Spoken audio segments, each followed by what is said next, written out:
नमस्कार दोस्तों, एनएस ज्योतिष में आपका फिर से स्वागत है। आज हम बात करेंगे धनु लग्न यानी कि सजिटेरियस एसेंडेंट का नवंबर 2023 का महीना कैसा रहेगा। आइए चलिए देखते हैं। इस भाव को लग्न भाव कहते हैं। इस भाव पे अगर ये 9 नंबर लिखा हुआ है, देखिए यहाँ पे लिखा हुआ है ना, तो अगर 9 नंबर लिखा हुआ है तो ये धनु लग्न वाले जातकों की पत्रिका है। आइए देखते हैं शुरुआती तौर पे कौन कौन से ग्रह आपके किस किस स्थान पे बैठे हुए हैं। तो शनि आपके तीसरे भाव में बैठे हुए हैं, राहु आपके चौथे भाव में बैठे हुए हैं, गुरु आपके पांचवें भाव में बैठे हुए हैं, चंद्रमा आपके सातवें भाव में बैठे हुए हैं, शुक्र आपके 9वें भाव में बैठे हुए हैं, केतु आपके 10वें भाव में बैठे हुए हैं और सूर्य बुध और मंगल आपके 11वें भाव में बैठे हुए हैं। गोचर की अगर हम बात करें तो देखिए शुक्र का गोचर 2 नवंबर को होगा। 2 नवंबर को शुक्र आपके 9वें भाव से 10वें भाव में गोचर करेंगे और फिर 29 नवंबर को इसी महीने में आपके 10वें भाव से एकादश भाव में गोचर करेंगे।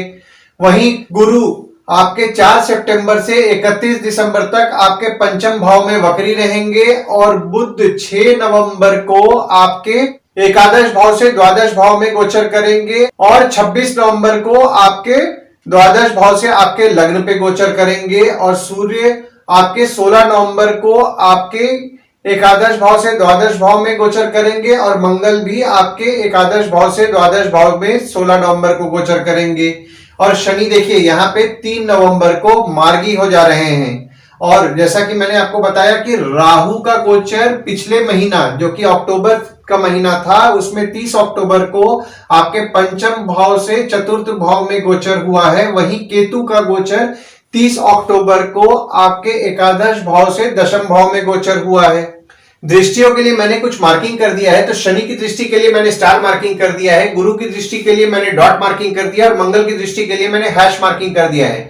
तो शनि आपके तीसरे भाव में बैठ करके 1 2 3 तीसरी दृष्टि डाल रहे हैं आपके 5वें भाव में, 4 5 6 7 सातवीं दृष्टि डाल रहे हैं आपके 9वें भाव पे और 8 9 10 10वीं दृष्टि डाल रहे हैं आपके द्वादश भाव पे।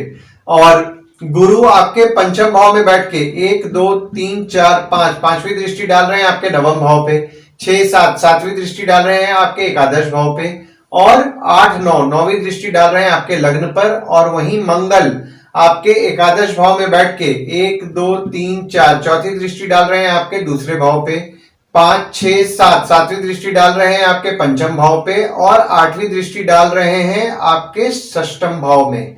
और जब मंगल का गोचर हो जाएगा तो देखिए यहाँ पे एक एक घर बढ़ जाते हैं। तो 12वें भाव में, जिसको हम लोग द्वादश भाव भी कहते हैं, उस भाव में जब मंगल का गोचर होगा तो चौथी दृष्टि आपके तीसरे भाव पे, 7वीं दृष्टि आपके 6वें भाव पे और 8वीं दृष्टि आपके 7वें भाव में पड़ रही है। देखिए लग्न पे आपके बुध 26 नवंबर को विराजमान होंगे और गुरु के घर में गुरु की दृष्टि पड़ रही है और आपके जो लग्न के स्वामी हैं वो आपके 5वें भाव में 22 अप्रैल 2023 से विराजमान है और 1 मई 2024 तक आपके 5वें भाव में ही विराजमान रहेंगे।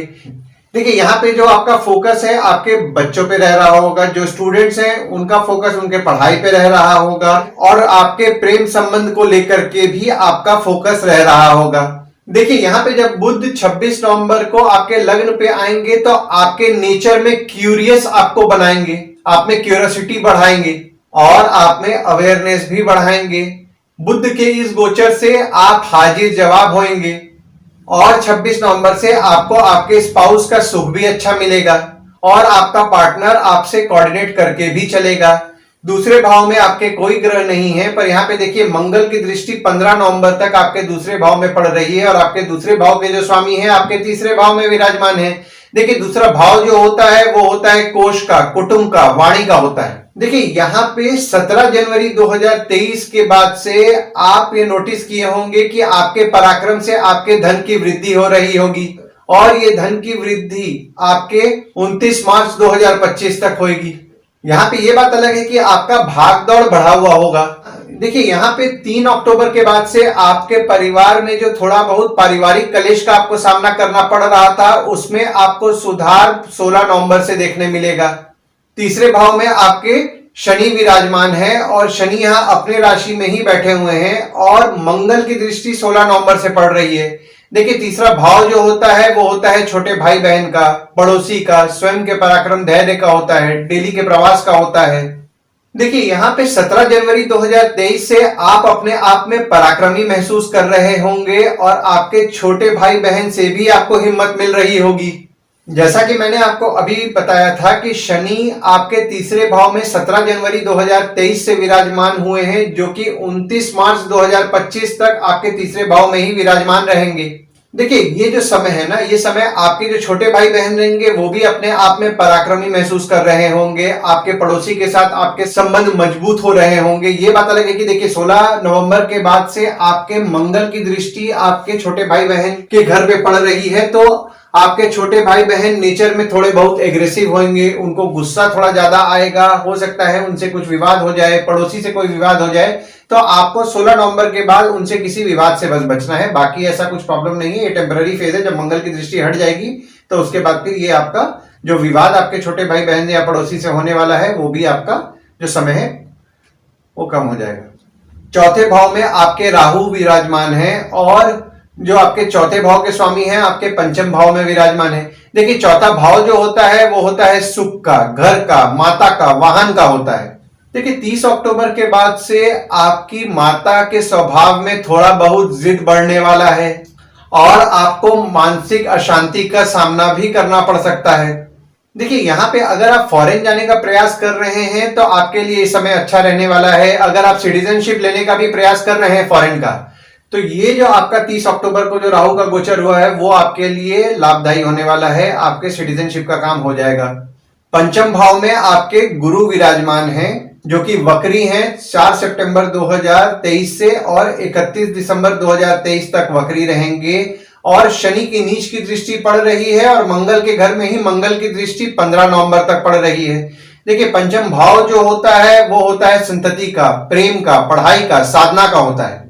देखिए यहाँ जो गुरु विराजमान है आपके लग्न और आपके चौथे भाव के स्वामी हैं जो कि आपके पंचम भाव में विराजमान है। तो यहाँ पे जो स्टूडेंट्स हैं उनको उनकी पढ़ाई में सुख अच्छा मिलेगा और जो स्टूडेंट्स को उनके पढ़ाई का सुख मिल रहा है वो 1 मई 2024 तक उनको मिलने वाला है। स्टूडेंट्स को उनकी पढ़ाई अच्छी लगेगी, आपको आपके संतति का सुख अच्छा भी मिलेगा। पर 3 अक्टूबर से 15 नवंबर तक आपके संतति हो गए, प्रेम संबंध हो गए, उनमें थोड़ा क्रोध बढ़ने वाला है, उनमें एग्रेसिवनेस बढ़ेगा, तो आपको इस चीज का विशेष तौर पर ध्यान देना है। पर देखिए जब 3 नवंबर को जब शनि जब आपके मार्गी हो जाएंगे तो उसके बाद गुरु अपना पूरा फल नहीं दे पाएंगे, क्योंकि देखिए यहाँ पे तीसरी दृष्टि से सीधे आपके गुरु को देख रहे हैं। तो जब गुरु को ये देखेंगे तो पूरा फल ये गुरु नहीं दे पाएंगे। तो हो सकता है कि आपके प्रेम संबंध में या फिर आपके बच्चों को लेकर के आपका थोड़ा बहुत मनमुटाव हो जाए, तो मनमुटाव से बचें और अपने बच्चों को डिप्लोमेटिकली हैंडल करें।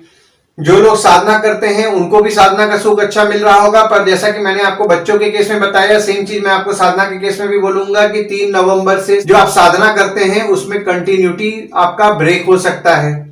तो थोड़ा आपको अपना फोकस ज्यादा बढ़ाना पड़ेगा, ज्यादा फोकस करके करना पड़ेगा, तब जाकर के आपका जो साधना आप रेगुलर बेसिस पे कर पा रहे थे वो होगा। 3 नवंबर से आपके बच्चों में थोड़ा बहुत आलस्य भी बढ़ेगा, माता द्वारा आपको नॉलेज की प्राप्ति भी होगी, विद्यार्थी पढ़ते पढ़ते स्वयं सीखेंगे। देखिए जो लोग यहाँ पे एजुकेशन से रिलेटेड काम कर रहे हैं, जैसे कि टीचर हैं या फिर कोचिंग इंस्टीट्यूट चला रहे हैं या कोई भी एजुकेशन से रिलेटेड अगर काम कर रहे हैं, तो उनको मिला जुला फल मिलेगा।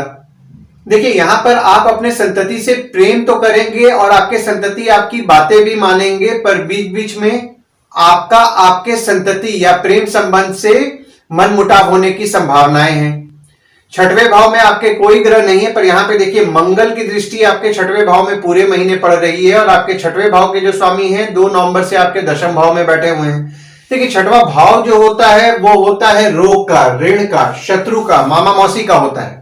देखिए जो आपके 6वें भाव के स्वामी है ना, वही आपके एकादश भाव के भी स्वामी हैं जो कि आपके 10वें भाव में बैठे हुए हैं। तो यहाँ पे आप अपने बॉस और पिता को शत्रु समझ सकते हैं 2 नवंबर से 28 नवंबर के बीच में, और आपके विरोधी के साथ आपको काम भी करना पड़ सकता है। और जैसा कि मैंने आपको पहले भी बताया था कि 3 अक्टूबर से आपके शत्रु या कॉम्पिटिटर जो होते हैं उनके नेचर में एग्रेसिवनेस आएगा, उनको क्रोध बढ़ेगा, तो आपको उनके साथ विवाद से बचना है। देखिए यहाँ पे आपका प्रोफेशनली आपका जो स्ट्रगल है वो बढ़ने वाला है, लेकिन जो आप स्ट्रगल करेंगे उससे आपको आमदनी जरूर मिलने वाला है। थोड़ी बहुत पिता की तबीयत भी खराब हो सकती है। पर यहाँ पे देखिए, जो लोग मेडिसिन से रिलेटेड काम कर रहे हैं या फिर डॉक्टर हैं या फिर कोई भी बीमारी से रिलेटेड अगर काम कर रहे हैं तो उनको इस समय उनका काम अच्छा चलेगा और उनको लाभ होएगा। या फिर जो लोग सिक्योरिटी सप्लाई से रिलेटेड काम कर रहे हैं उनको भी अच्छा लाभ होएगा। और 29 नवंबर को जब शुक्र आपके एकादश भाव में गोचर करेंगे तो उसके बाद आपके शत्रु या मामा द्वारा आपको लाभ होने की संभावनाएं दिख रही हैं। जो लोग यहाँ पे बैंक वसूली से रिलेटेड काम कर रहे हैं उनको अच्छा लाभ होगा। या फिर जैसा कि मैंने आपको पहले ही बताया है कि मेडिसिन या फिर डॉक्टर या फिर आपका बीमारी से रिलेटेड जो लोग काम कर रहे हैं उनको अच्छा लाभ होगा। सप्तम भाव में आपके चंद्रमा 1, 2, 28, 29, 30 तारीख को विराजमान है और आपके सप्तम भाव में मंगल की दृष्टि पड़ रही है 16 नवंबर से। और आपके सप्तम भाव के जो स्वामी हैं आपके एकादश भाव में विराजमान है। हालांकि वो 1 से 5 तारीख तक ही विराजमान है, लेकिन आपके सप्तम भाव के जो स्वामी हैं 1 से 5 तारीख तक एकादश भाव में विराजमान है। देखिए, सप्तम भाव जो होता है वो होता है आपके स्पाउस का, भागीदार का होता है। देखिए यहाँ पे 1, 2, 28, 29, 30 तारीख को आपके स्पाउस की तबियत का विशेष तौर पर ध्यान देना है। हो सकता है उनकी तबियत थोड़ी बहुत बिगड़े।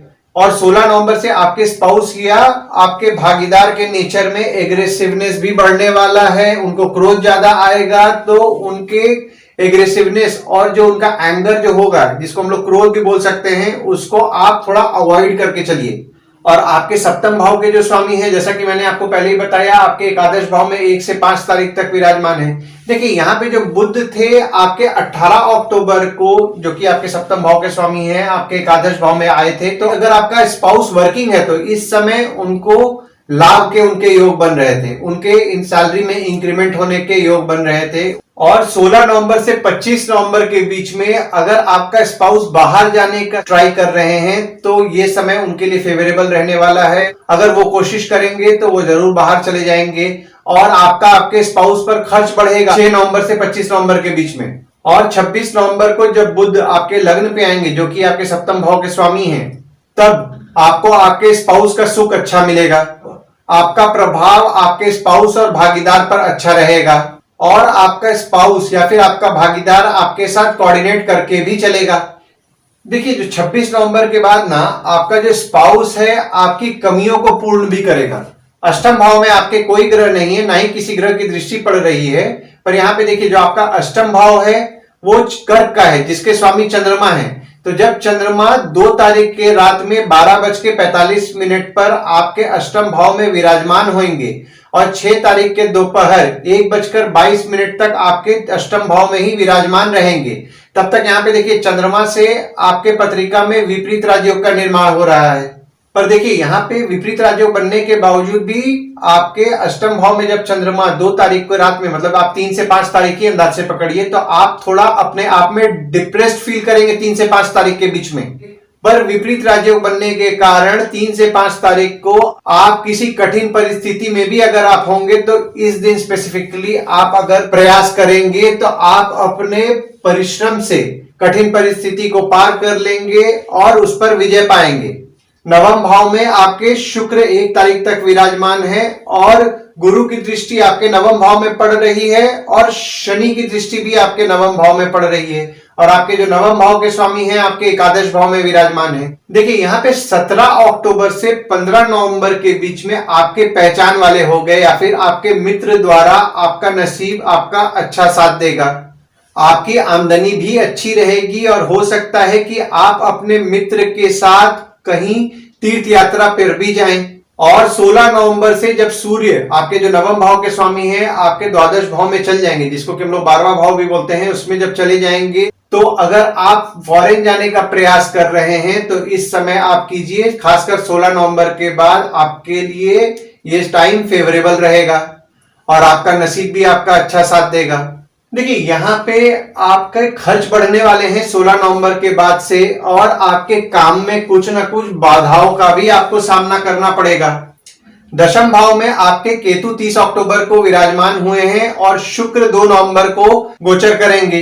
देखिए आपका जो दशम भाव होता है वो होता है आपके बॉस का, पिता का, काम का, ऑफिस का होता है। और आपके दशम भाव के जो स्वामी हैं आपके एकादश भाव में विराजमान हैं। देखिए यहाँ पे जैसा कि मैंने आपको अभी बताया है कि आपको आपके विरोधी के साथ काम करना तो पड़ सकता है, पर जो आप काम करेंगे उससे आपको लाभ होएगा और आप अपने बॉस और पिता को अपना शत्रु भी मान सकते हैं।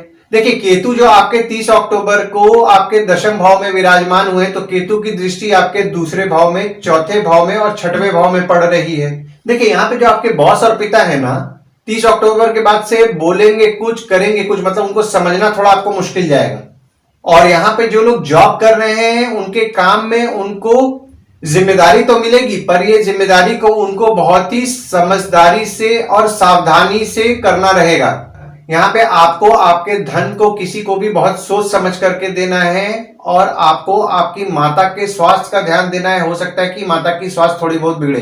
एकादश भाव में सूर्य आपके 15 नवंबर तक, बुध 5 नवंबर तक और मंगल 15 नवंबर तक विराजमान है और 29 नवंबर को शुक्र आपके एकादश भाव में विराजमान होंगे। और यहाँ पे देखिए जो शुक्र विराजमान हो रहे हैं वे अपनी राशि में ही विराजमान हो रहे हैं और गुरु की दृष्टि भी आपके एकादश भाव में पड़ रही है। देखिए यहाँ पे सूर्य बुध की युति हो रही है, तो बुध आदित्य योग का निर्माण हो रहा है आपके एकादश भाव में। हालांकि सिर्फ इस महीने में 1 से 5 तारीख तक ही निर्माण हो रहा है, पर निर्माण तो हो रहा है आपके बुध आदित्य योग का आपके एकादश भाव में। देखिए यहाँ पे 1 से 5 तारीख तक आप कोई भी काम करेंगे, आपको काम में भले थोड़ा बहुत आपको आपके कॉम्पिटिटर या शत्रु के साथ आपको काम करना पड़े या फिर जिसको आप पसंद नहीं कर रहे होंगे उसके साथ आपको काम करना पड़े, पर उससे आपको जो काम आप करेंगे आपको लाभ जरूर होगा और आप काम करते करते सीखेंगे भी। और जो मंगल आपके एकादश भाव में बैठा हुआ है वो आपके द्वादश यानी कि 12वें भाव का स्वामी है, जो कि 11वें भाव में विराजमान है और आपके 11वें भाव में 15 नवंबर तक विराजमान भी रहेंगे। तो 15 नवंबर तक आपके आमदनी के लिए आपका खर्च बढ़ेगा, दोस्तों पर आपका खर्चा होएगा। देखिए यहाँ पे आप अपने काम में जैसा पैसा लगाएंगे वैसे ही आपको पैसा मिलने वाला है। यहाँ पे जो लोग फॉरेन से रिलेटेड काम कर रहे हैं, जैसे कि फॉरेन ट्रेड का काम हो गया, इंपोर्ट एक्सपोर्ट का काम हो गया या और भी कोई फॉरेन से रिलेटेड अगर काम कर रहे हैं तो उनको 15 नवंबर तक अच्छा लाभ हो रहा होगा। और जब शुक्र 29 नवंबर को आपके एकादश भाव में विराजमान करेंगे, यहाँ पे देखिए शुक्र जैसा कि मैंने आपको बताया अपने राशि में ही विराजमान करेंगे, तो ये बहुत शुभ योग बन रहा है। आपको पहचान वालों से धन लाभ होगा, मित्र से धन लाभ होगा और कुछ ना कुछ नया सीखने को भी मिलेगा। और आपके बच्चे भी इस समय कहीं ना कहीं से नॉलेज या फिर ज्ञान प्राप्त करते रहेंगे। 12वें भाव में आपके बुध 6 नवंबर को गोचर कर रहे हैं, सूर्य 16 नवंबर को गोचर कर रहे हैं और मंगल भी 16 नवंबर को गोचर कर रहे हैं और यहां मंगल अपनी राशि में ही प्रवेश कर रहे हैं। देखिए 12वां भाव जो होता है वो होता है जेल का, हॉस्पिटल का, खर्च का, फॉरेन का होता है। और यहाँ पे देखिए शनि की दृष्टि भी आपके 12वें भाव में पड़ रही है। देखिए यहाँ पे 12वें भाव में जो सूर्य बुध की युति हो रही है उसको अच्छा नहीं माना जाता है, जो आपका बुध आदित्य योग निर्माण हो रहा है। तो यहाँ पे देखिए आपके ऊपर सरकारी दंड पड़ सकता है, तो आप कोई भी रूल्स को तोड़े ना, वरना आपको सरकारी दंड भरना पड़ सकता है। वाहन संभाल के चलाएं, मतलब रूल्स और नियम को ना तोड़ें। देखिए यहाँ पे 6 नवंबर से आपका आपके काम के लिए खर्चा बढ़ेगा और आपका काम समय पर भी नहीं होएगा। पर जैसा कि मैंने आपको पहले ही बताया है कि जो लोग विदेश संबंधित काम कर रहे हैं, जैसे कि इंपोर्ट एक्सपोर्ट का काम कर रहे हैं, फॉरेन ट्रेड का काम कर रहे हैं या फिर कोई भी फॉरेन से संबंधित अगर काम कर रहे हैं, तो उनको अच्छा लाभ इस समय होगा। 6 नवंबर के बाद भी उनको अच्छा लाभ होने वाला है। और यहाँ पे चूंकि देखिए मंगल आपके अपने राशि में ही प्रवेश कर रहे हैं 12वें भाव में, तो मंगल द्वारा आपके पत्रिका में विपरीत राजयोग का भी निर्माण हो रहा है। यहाँ पे 16 नवंबर से आप खर्च करके अपने जीवन में सब कुछ हासिल करेंगे। आरोग्य पर आपका खर्चा होएगा, पांव या तलवे में दर्द की समस्याएं हो सकती हैं। आइए गुड डेट्स और बैड डेट्स के बारे में जान लेते हैं। तो गुड डेट्स वो डेट्स हैं जिस दिन अगर आप कोई नया काम शुरू करना चाहते हैं तो कर सकते हैं, कोई कंपनी के साथ अगर आपका एग्रीमेंट हो रहा है तो कर सकते हैं, कहीं आप बाहर जाने का प्लान कर रहे हैं तो कर सकते हैं, कोई कंपनी के साथ अगर आपका ज्वाइनिंग भी है तो भी इस डेट को कंसीडर कीजिए, आपके लिए अच्छा रहेगा। तो डेट्स हो जाते हैं 6 और 7 तारीख, 11 से 13 तारीख, 20 और 21 तारीख, 25 और 26 तारीख। वहीं बैड डेट्स में अगर आप कहीं बाहर जाने का प्लान कर रहे हैं तो अवॉइड कीजिए, कोई कंपनी के साथ अगर आपका एग्रीमेंट है तो अवॉइड कीजिए, कोई नया चीज भी अगर आप खरीदना चाह रहे हैं तो इस डेट को अवॉइड कीजिए। तो डेट्स हो जाते हैं 3 से 5 तारीख, 14 तारीख, 18 तारीख, 19 तारीख और 27 तारीख। देखिए आपके जो नवम भाव है ना वो सूर्य का है और यहाँ पे देखिए शुक्र भी विराजमान है और यहाँ पे शनि की दृष्टि पड़ रही है और मंगल की दृष्टि आपके नवम भाव में पड़ रही है। तो देखिए जो धनु लग्न वाले हैं ना उनको सूर्य का उपासना तो नियम पूर्वक करना चाहिए। आप सूर्य को जल दीजिए और जल देते समय ओम ह्रीम सूर्याय नमः का जाप कीजिए, उससे आपको लाभ होगा। और देखिए यहाँ पे आपके गुरु की दृष्टि भी पड़ रही है और शनि की दृष्टि भी पड़ रही है, तो अगर आप साईं बाबा के मंदिर जा रहे हैं या फिर दत्त मंदिर जा रहे हैं तो आपको लाभ होगा। यहाँ पे देखिए आपका ये बात अलग है कि 3 नवंबर से आपका नसीब आपका कम साथ देगा, जितना आपका साथ देना चाहिए उतना साथ नहीं देगा। तो आपको शनिदेव का जाप नियम पूर्वक करना है। ओम शं शनिश्चराय नमः का जाप करें। शनिदेव को शनिवार के दिन तेल चढ़ाएं। किसी गरीब या नीडी पीपल जो होते हैं उनकी मदद करें, उनसे आपको निश्चित रूप से लाभ होगा। आशा करता हूं इस वीडियो में दी हुई जानकारी आपको पसंद आई होगी। अगर आप हमें YouTube पे देख रहे हैं और ये वीडियो आपको पसंद आया हो तो इस वीडियो को लाइक कीजिए, चैनल को सब्सक्राइब कीजिए और नोटिफिकेशन बेल जरूर दबाइए। और अगर आप हमें फेसबुक पेज पे देख रहे हैं तो फेसबुक पेज को लाइक कीजिए और फॉलो कीजिए और वीडियो लाइक करना ना भूलें। धन्यवाद दोस्तों, कल फिर मिलेंगे एक नए वीडियो के साथ।